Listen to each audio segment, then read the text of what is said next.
Today's lesson we'll be talking about section 6.3, trigonometric functions of angles. This will be a two-part lesson. So in the first part we're just describing things that we kind of already know for formula-wise. On the unit circle, since it's on a coordinate plane, we change all our opposite, adjacent, and hypotenuse terminology into values that more reference the coordinate plane. So things that are along the x-axis will be x, things that are along up and down are y, and then the radius of our unit circle will be denoted as r. Now usually if it's a unit circle it'll be 1. If our radius, or it's not quite on the unit circle, so the ratios are different than what they normally should be if we have our unit circle memorized, then r will be a different value. So then we need to be able to have a general form for whatever it may be. So here, sine of theta is equal to y over r, cosine's x over r, tangent's y over x. Okay. Cosecant's the reciprocal of sine, secant's the reciprocal of cosine, and cotangent's the reciprocal of tangent. Okay, just like before when you had opposite over hypotenuse, now cosecant's like hypotenuse over opposite. So now we're just using it in more smaller terms, so it's easier to write. Okay. Just like I said, cosecant, secant, and cotangent are reciprocals of their other functions, sine, cosine, and tangent. Okay. Another way of writing tangent is sine over cosine. Cotangent, another way is to write it as cosine over sine, which is a reciprocal of tangent, which makes sense. Okay. Now, another thing, if you are talking about the unit circle, so let me draw a picture for you. Okay, so let's say I have a circle, and I want to know what my radius is. If it's a unit circle, like I said, as 1, okay, now if I go back to my sine of theta argument, and I say it's y over r, if I know what my unit circle radius is, which is 1, then I can make this a little bit more condensed, where instead of y over r, I can say y over 1, which sine of theta is the same thing as just y. Then cosine of theta is the same thing as x over r, which we know our radius for the unit circle. It's 1.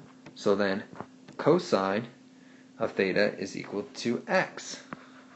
Okay. Now this is a key thought for our unit circle, because when we talk about angles on the unit circle, and we want to know like what sine of 30 degrees is, we're looking at a value, or y value, of the point at which, like on the unit circle, so let's say this point right here, we want to know what the y value is, and we can say that that's the same thing as sine of theta. Okay, and then x is the same thing as cosine of theta. So then when we memorize our unit circle values along the way, we'll be able to tell just instantly by saying, okay, my y is 1/2. So then it's got to be the sine of theta for that angle. So sine of 30 degrees. Okay, and then cosine of 30 degrees would be square root of 3 over 2, because that's the x value at that point. That's that table that we made in the last lesson. So those are the values that we kind of need to kind of memorize. Okay. Now something to keep in your back pocket for later are these Pythagorean identities. So sine squared plus cosine squared equals 1. Tangent squared plus 1 equals secant squared. And 1 plus cotangent squared equals cosecant squared. Now this, if you take this earlier thought of sine and cosine being y and x, then I could rewrite sine squared plus cosine squared equals 1, meaning y squared plus x squared equals 1 squared, okay, which is the identity. If we go back up to here, if I create a triangle, a right triangle, then I can say this is y, and this is x, and then that's your r, right? So, and we already know that r squared is 1, so, because r was 1, so therefore that's where that previous thought when we were trying to solve for right triangles, that Pythagorean theorem, that's where that Pythagorean identity comes into play. We're just using trig functions to describe it. Okay. Now the next thing we are going to talk about is the quadrants of our unit circle, and so values are either positive or negative in certain areas. Okay, so remember in the first quadrant, everything's positive, so x's and y's are both positive. In the second quadrant, your x's are negative now, but your y values are positive still. In the third quadrant, everything's negative. And in the fourth quadrant, x's are positive, but y's are still negative. Okay? So using this, if all my values are positive, or my x and y's, okay, so sine and cosine are positive in the first quadrant, that means that since everything's based off of those, then everything's positive. So all trig functions are positive in the first quadrant. Let me rewrite that so it doesn't look like an H. Okay? So all trig functions are positive.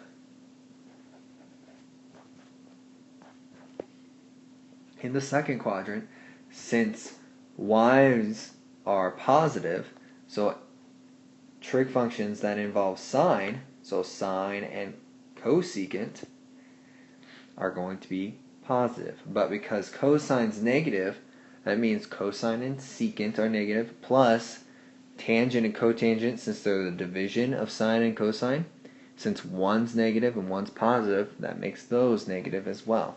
So sine and cosecant are the only positive values there. Okay? In the third quadrant, sine is negative, cosine is negative, so that means secant and cosecant are negative as well. But because of the division, tangent and cotangent, dividing a negative by a negative makes those positive. Okay?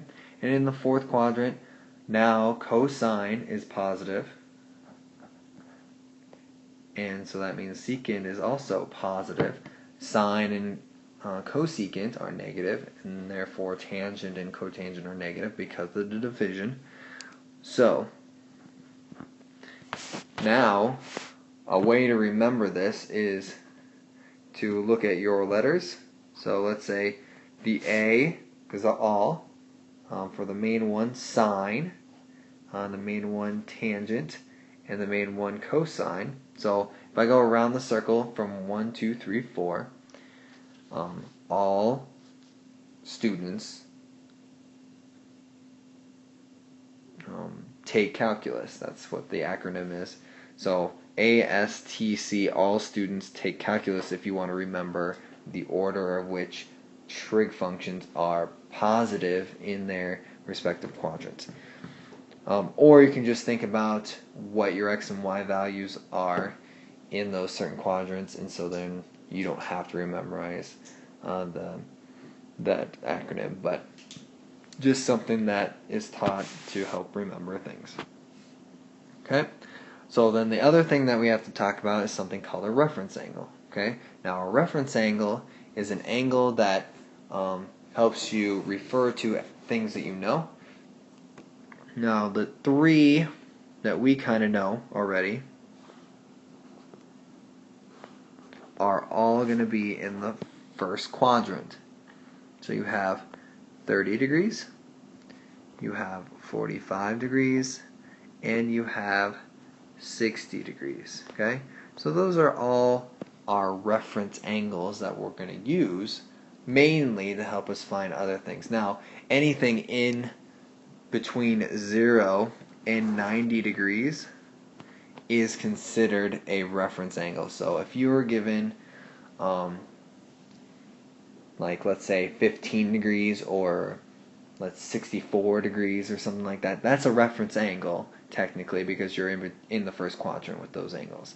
That's not ones that we know the values of, on the unit circle, but they are still reference angles. Okay?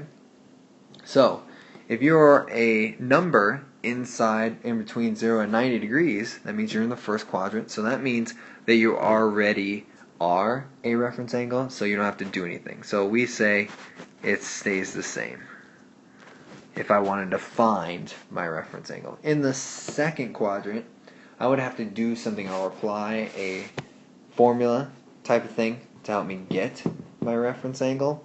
So I would need to take 180 and subtract it from my value. Now I also do this for radians, so I can say pi minus t, okay? So that would give me a reference angle. It's kind of like a supplement, or supplementary angle. If I'm in the third quadrant and I want to be able to find a reference angle, I would do kind of the opposite. I would take t minus 180 or t minus pi. Okay. If you're in the fourth quadrant, that means that I need to take 360 minus pi, or my t, okay, or 2 pi minus my t value. Now that t value is just the angle that you're talking about, so whatever angle you're given and you want to find the reference angle, you just subtract or add depending on which quadrant you are in. Okay, or sorry, subtract or switch around. No adding. So here I want to find the reference angle for theta, which equals 5 pi over 3. So 5 pi over 3, if you know your unit circle yet,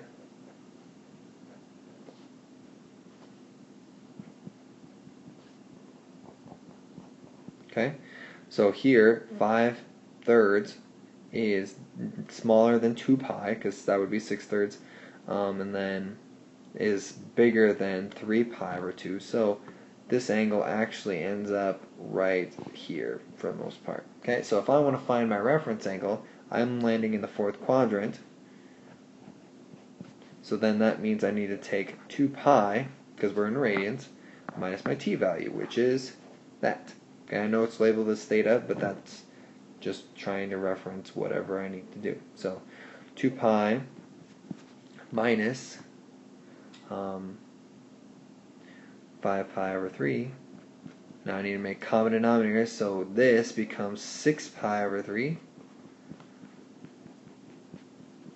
So then 6 pi over 3 minus 5 pi over 3 gives me pi over 3.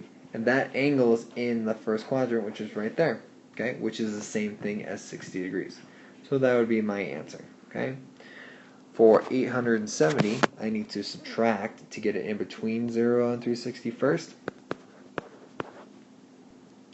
Okay, subtracting 360 gives me 510, and then subtracting it again gives me 150.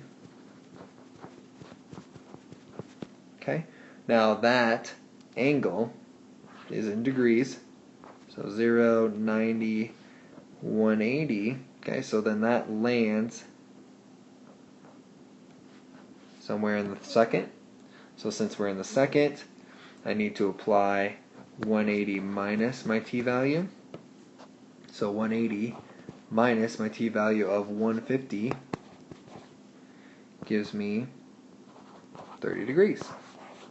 Okay, and that would be my reference angle from the first. Okay, we will continue our discussion in the second part video.